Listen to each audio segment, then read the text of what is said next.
লখিমপুৰ চহৰৰ পৰা প্ৰায় 28 কিলোমিটাৰ নিলগত আপোনাৰ লখিমপুৰ ৰঙানদী হয়, পহুমৰা, ডিজু টি ষ্টেট হয়, কিমিনৰ ফালে যোৱা ৰাস্তাত আপোনাৰ এই কিমিন ট্ৰি হাউচ বুলি এটা ভিউ পইণ্ট আছে। বৰ ধুনীয়া জেগা, আপোনালোকে আহিব পাৰে যদি লখিমপুৰত আহিছে বা লখিমপুৰত থাকে। বহুত সুন্দৰ জেগা, টাইম কটাবলৈ ভাল হয়, বিৰাটেই ভাল জেগা। আপোনাৰ সৰু ল'ৰা ছোৱালীও ভাল পাব। ইয়াৰ পৰা আপোনাৰ গোটেই ৰঙা নদীখন দেখা যায় প্ৰায়, যদি ক্লিয়াৰ থাকে। ইয়াত সৰু ল'ৰা ছোৱালী খেলিব পৰা ব্যৱস্থাও আছে আৰু লগতে তেওঁলোকৰ ইয়াত সৰু এখন ৰেষ্টুৰেণ্ট আছে। খানাটো ভালেই পোৱা যায় আৰু দামো প্ৰায় ঠিকেই আছে। মেনিউ বৰ্ডখন তেওঁলোকে বাহিৰতে লগাই থয়। এইখন দেখিছে ৰেষ্টুৰেণ্ট তেওঁলোকৰ মেনিউ বৰ্ডখন লগাই থয়। 20-25 মিনিটৰ ভিতৰত আপোনাৰ খানা ৰেডি হৈ যায়।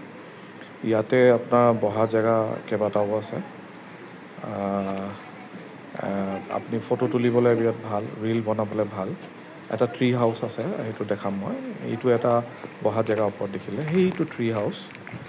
আৰু এইফালেদি ওপৰলৈ উঠি এটা ভিউ পইণ্ট হয়, ইয়াৰ পৰা ফটো ল'ব পাৰে। দেখিছে ৰাইজে কেনেকৈ ওপৰত উঠি ফটো তুলি আছে। বৰ সুন্দৰ পৰিৱেশ, বিৰাটেই ভাল লাগিলে। এই সৰু সৰু ছাতি লগাই থৈছে, মিউজিক ছিষ্টেম এটা আছে, গান চলি থাকে বেকগ্ৰাউণ্ডত। আৰু ইয়াতে বহি আপোনালোকে খোৱা বোৱাও কৰিব পাৰিব। আৰু এইটো ট্ৰি হাউচৰ পিনে যোৱা ৰাস্তা, ধুনীয়াকৈ উঠি বহুত সুন্দৰকৈ বনাই থৈছে আৰু বিৰাট ভাল লাগিলে গৈ। আৰু ইনফেক্ট এইটো এটা আপোনাৰ ফটো তোলাৰ পইণ্ট হয়, চেলফি পইণ্ট ক'ব পাৰে। এই পখিলাটোৰ সন্মুখত থিয় হয় বহুত ধুনীয়াকৈ পখিলা যেনে দেখায় ফটোখন তুলিলে। আৰু সেইটো ITBPৰ কেম্পটো কাষতে আছে তলত। বহুত ডাঙৰ কেম্প আমাৰ ইয়াত ITBPৰ। সেইটো চাইডে ৰঙা নদী।